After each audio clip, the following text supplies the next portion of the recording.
Rezar aos santos é o mesmo que invocar os espíritos?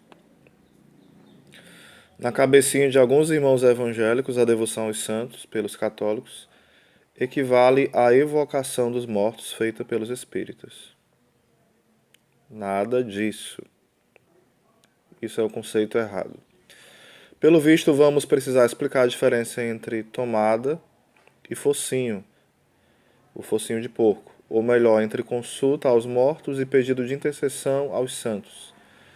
Basta um pouco de honestidade intelectual e raciocínio para entender que os católicos não evocam os santos falecidos para receber mensagens, conselhos ou previsões, o que seria praticamente viver a necromancia, que isso é proibido pela Bíblia.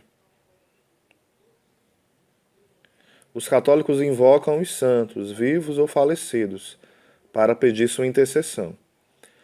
Cristãos que pedem intercessão dos santos são como os doentes descritos nos Atos dos Apóstolos, que tinham a esperança de alcançar a cura ao serem tocados pela sombra de São Pedro, ou seja, que buscavam a graça mediada pelo santo. E como a Bíblia revela que os santos permanecem ativos e conscientes mesmo depois da sua morte, algo que a sagrada tradição confirma, faz todo sentido crermos que continuam a ser nossos intercessores no céu.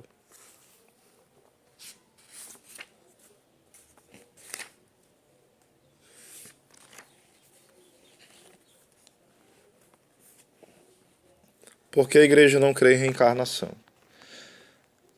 Eu devo ter atirado pedra na cruz, alguns falam isso, diante das numerosas mazelas, dos entraves e problemas, todo tipo de coisa. Alguns falam que eu vou tomar um banhozinho de mar, eu vou fazer isso, aquilo, né? Talvez você já tenha pronunciado essa frase ou aquela outra. Realmente, a ideia de que o sofrimento é um castigo por algo que fizemos é partilhada por muitos. E quando se tem a impressão de que a desgraça é bem maior do que o peso das próprias culpas, alguns se sentem tentados a pensar que Deus não é justo, enquanto outros imaginam que somente pecados cometidos em outra vida poderiam justificar a tal desproporção. Allan Kardec foi um dos principais divulgadores da ideia de que todas as pessoas carregam um karma, uma espécie de lei de causa e efeito, uma dívida gerada por atos realizados nesta vida e em vidas anteriores. Também os hinduístas, os budistas esotéricos professam essa crença. Há alguns trechos do Evangelho segundo o Espiritismo que resumem bem este conceito. Porque uns sofrem mais do que outros, porque uns nascem na miséria e outros na riqueza, sem nada terem feito para justificar essa posição. As contrariedades da visão da vida são de duas espécies. Uma tem sua causa na vida presente, outra não nesta vida. Tal é, por exemplo, a perda de entes queridos, as calamidades naturais e as enfermidades de nascença, as deformidades. Aqueles que nascem nessas condições seguramente não fizeram nada nesta vida para merecer uma sorte tão triste. É certo que Deus não pune o bem que se faz, nem o mal que não se faz. Se somos punidos é porque fizemos o mal. Se não o fizemos nesta vida, seguramente o fizemos em outra. É o que fala Allan Kardec. Parece lógico, não? Porém, essa visão é parcial e é equivocada. Os sofrimentos desta vida podem, sim, ser consequências de um pecado cometido, mas nem sempre são. Aceitar a doutrina do karma é crer que todas as pessoas estrupadas, assassinadas, humilhadas ou exploradas estão recebendo o que merecem. E pior, é acreditar que Deus invariavelmente deseja que elas sofram. Isso é insano. A questão do sofrimento é muito complexa por causa das nossas limitações físicas e morais decorrentes do pecado original. Todos nós sofremos.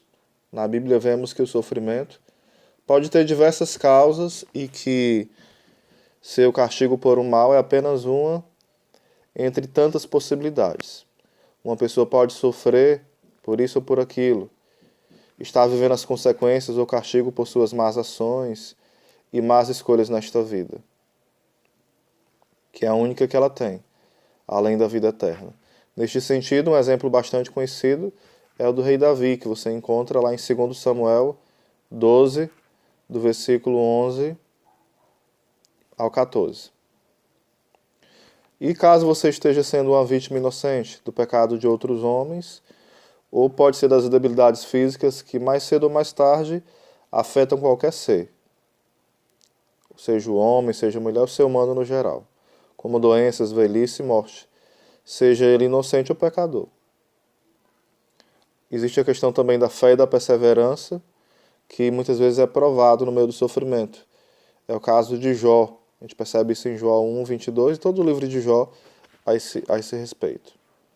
Também a gente pode ler Romanos 5, do 3 ao 4, onde vem mostrando a importância das provações para robustecer a nossa fé. Também, lá em João 15, 20, fala sobre as perseguições por causa do Evangelho. Lá em Colossenses 1, 24, a palavra de Deus fala sobre a nossa cooperação, a nossa colaboração, a nossa união com o mistério do sofrimento de Cristo.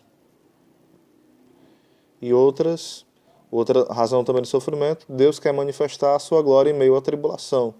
João 9, do 1 ao 3. Em meio ao cego lá de nascença, né, que o Senhor fala que aquela doença não é para a morte, não é questão do pecado, mas é para a maior glória de Deus. Então Deus criou os homens para a felicidade. Mas o pecado original, que nossa geração não cometeu, mas herdou, abriu as portas para o mal e para o sofrimento. Porém, a causa de um sofrimento específico é sempre um mistério. Assim, é anticristão afirmar que todo sofrimento de uma pessoa é invariavelmente a purgação de algum mal feito por ela, pois só Deus o sabe. Que é um pouquinho do ensinamento da Santa Igreja Católica.